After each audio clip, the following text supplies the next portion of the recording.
Okay. Itamex Kanatoni. Good morning. It is just past 9 o'clock in the AM on Saturday, the 1st of July, Canada Day, quote unquote, 2021. In the lunar cycle, the long rains, our second summer lunar cycle, and we are in a bad heat wave. Well, pretty much all over the western continent here. We were in a wicked heat wave this morning. 9 a.m. It's already 24 degrees Celsius. It's going to get up something like 38, 40 degrees today, which is damn hot. Unfortunately, I'm going to be spending part of that day outside exposed to the sun because being Canada Day and the things that are going on in Canada right now around residential school investigations for all the graves and unmarked graves of children that were killed in those schools. It's been like maybe half a dozen schools have been investigated so far, and they're finding thousands of graves. It's bodies. It's really, well, it's all the fucked up we already knew about, but now we get to, point at it as the evidence and say, look how fucked up this is. They tell us this is not like the Holocaust. It should tell us that nuns and priests shouldn't have to be on trial the way that war criminals are, because that's what it is war crimes, taking kids and bringing them into situations where they're dying by the hundreds and abusing them and torturing them, fucking with them. Anyway, gonna get mad. So there's going to be a rally today here in Lethbridge and across Canada, different places. There's going to be rallies because it's, that's what the national holidays and stuff are about. It's time to bring out all of our big issues for the year and our collective identity and debate, over how we move forward and what that identity is and all of that. That's just what days like Canada Day are all about, besides fireworks and drinking parties and etc. So we'll be doing a little bit of that today. Be joining my students, some of them out there for the rally. And then of course, this morning I'm doing some wildlife work. So I'm going around seeing if there's any animals in any of my traps so far. It's not looking like it. However, I do have to go to Mahoney's house because she messaged last night and said there's a baby skunk in the backyard over there. She's worried the dogs are going to get zapped. Can I come take care of this baby skunk issue? So going to be shooting by Mahoney's. We'll see if there's any snakes today, maybe late tonight. The snakes don't really like this heat, any more than we do. So people think snakes are just absolute heat lovers. Not really. Snakes kind of like the same temperature range that we feel really comfortable in. Once it gets too hot, they go underground too. I'm just stopped off at the studio here because Amanda Moonshine said she left some of her bead stuff here and she wanted to work on the holiday, which is today. So picking up her beads to bring with me to the west side. And yeah, I'll have the camera with today and we'll see what all transpires.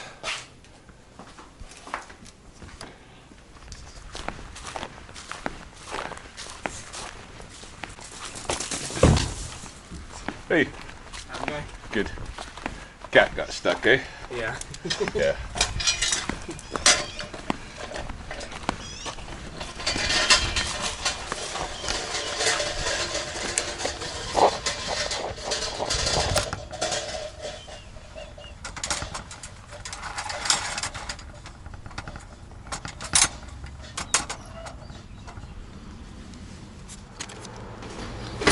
Skunky.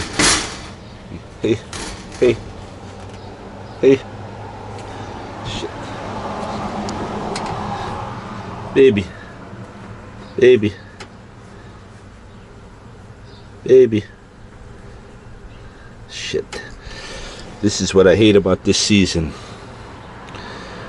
I think this baby might be deceased. He was just alive. I don't know. I'm gonna take him in Mahoney's backyard here.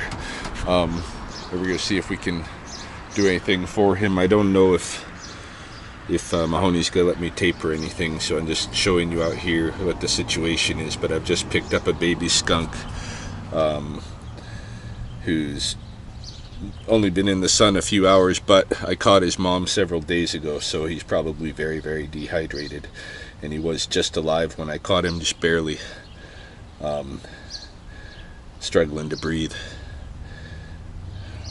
But anyway, I'm going to try and get a little bit of water in him, see if we can do anything for him. Mahoney's aid. Okay, we're now driving down Temple Boulevard. It's about 11 o'clock in the a.m. The skunk is deceased in my back seat. I think I'm probably going to skin him since he's already deceased. And now I'm on Temple Boulevard here looking for an injured crow. It should be around in this area somewhere, right in here. I'm just going to move up, turn around, swing back. Yeah, there's apparently a crow that was bumped by a vehicle here. Somebody wanted me to come and rescue it, but I cannot take on the responsibility of crow ownership at the moment. Cannot and will not. I would be willing to help work on injuries and such, do first aids, and assist anyone who wanted to adopt a crow. But typically when you take a crow, and I guess this one has signs of having a broken wing or something, typically when you take a crow that is broken like this, then that's a long term, probably a couple of decades at least, rescue that you've involved yourself in. So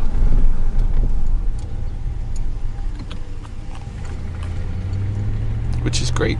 I've done it, doing it currently too. All right, somewhere right in here.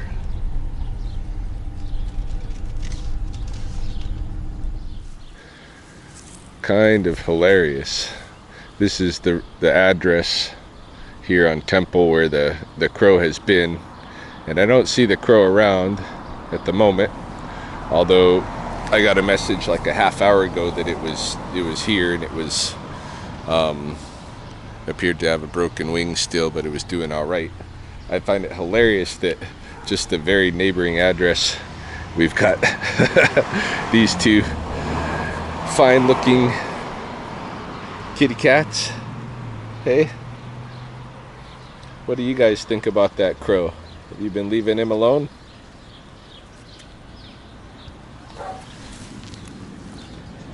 Oh. Yeah, I got to visit with Mahoney for a little bit as we were treating that skunk, and one of the things that I learned was of how our dog Dobby passed away.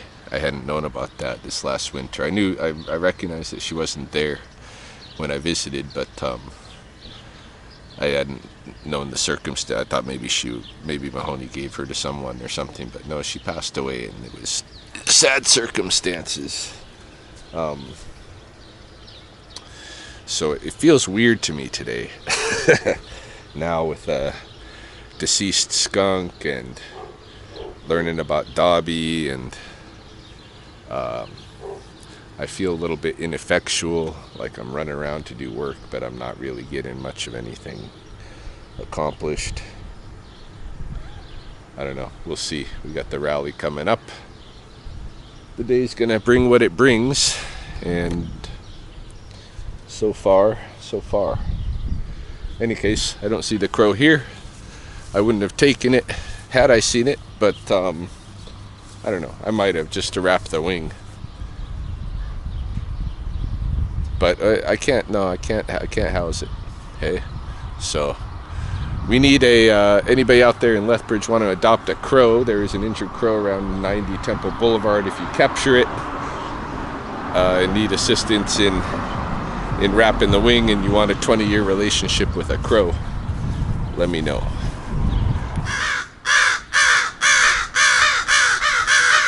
I was just about to pull away when I heard a frenzy of crow noise. Come out to see what's going on, and kitty cat is climbing the tree.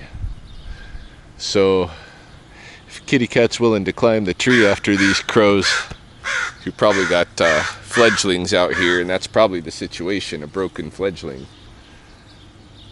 that little crow's in trouble. But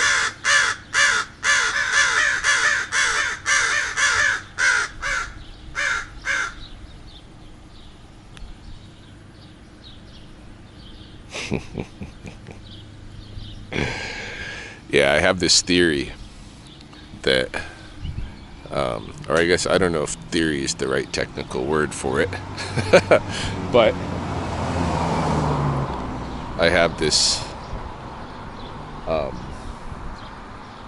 scenario in my mind, a possibility about reality, where the cats, and not really the cats themselves, but the bacteria in the cats, the Toxoplasma gondii, is really running the show here, because they breed inside the cats, and so they need a world, that bacteria needs a world that is comfortable, it's like a paradise for cats.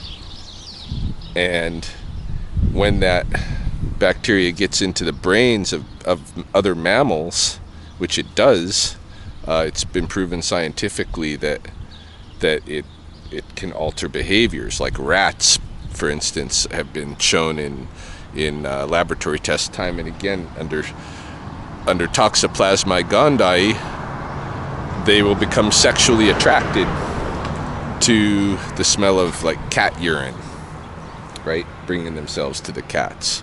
So I kind of suspect that this whole like development, all of this particular kind of architectural culture that we have developed is in service to the cats, which is in service to the Toxoplasma gondii that is inside the minds of those who associate closely with cats. I'm not one of them. I'll pet a cat. I like sugar. Cassie's cat. Because Cassie's cat. Well, it's her son's cat. But cats in general, I don't keep them for this reason. Nothing against the cats, but it's an interesting thing that's going on. Are we really in control? Or is it a little bacteria living inside the gut of one of these guys?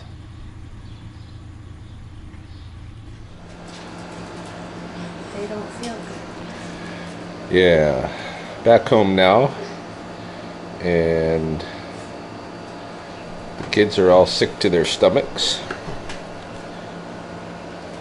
Out of nowhere. Well, Will got sick last night and this morning, and I thought it was because of the hot pepper challenge that he put himself to just yesterday. I'll show you that footage here. Eat the whole thing, knock it down. Yeah, it's gonna hurt me a First lot. red hot chili pepper of the season. Will is taking the first one. Ate the whole damn thing. Let's try the baby one.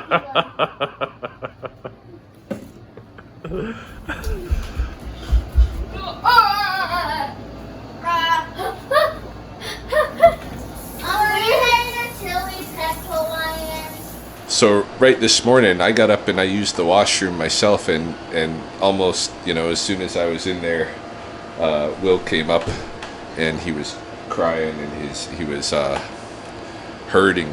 He said it hurt to use the washroom, and I thought that must be because of the hot pepper.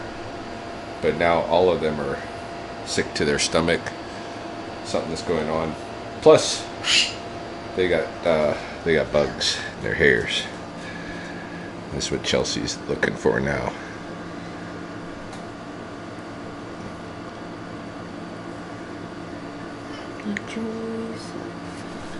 Yeah, they've been off visiting other kids and didn't get COVID, but they got bugs. Something's going on in their stomachs.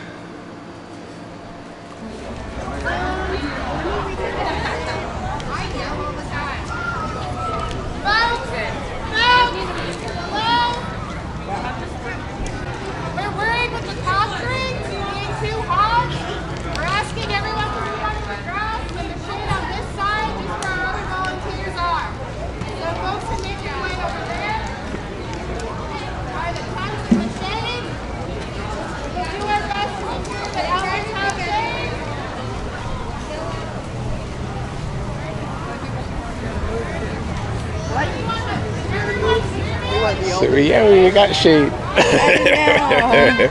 There's shade under the arbor. That's what it's for.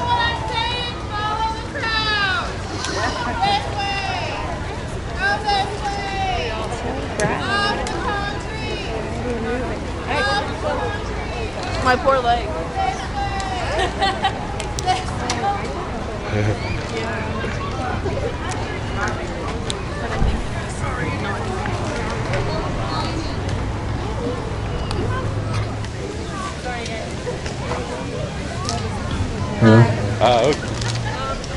Hello.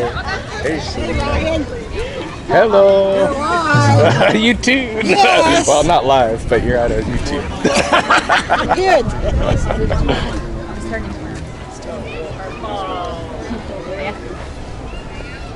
Hello. I'm video recording. Or you just rolled them Yeah, no, I ripped them off. Should do it. Just Show off your guns. show off.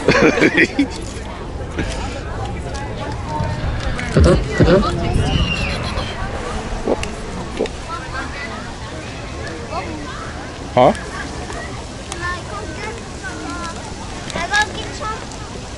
Oh, bubbles? Oh. Hello, hello, hello. Hello, hello, hello, hello. Hello. 1, 2, 3. 1, 2, 3.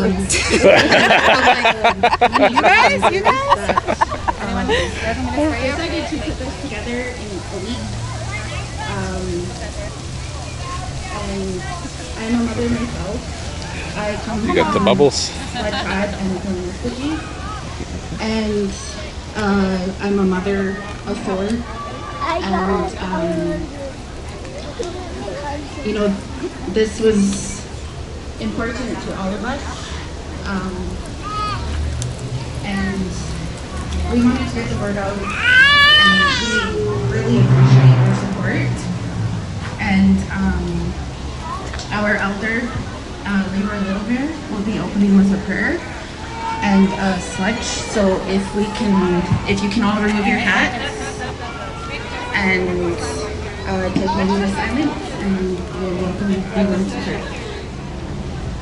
As we said earlier, in another event on Cass National coming Indigenous too? Day, June the 21st, and these include conventions on genocide,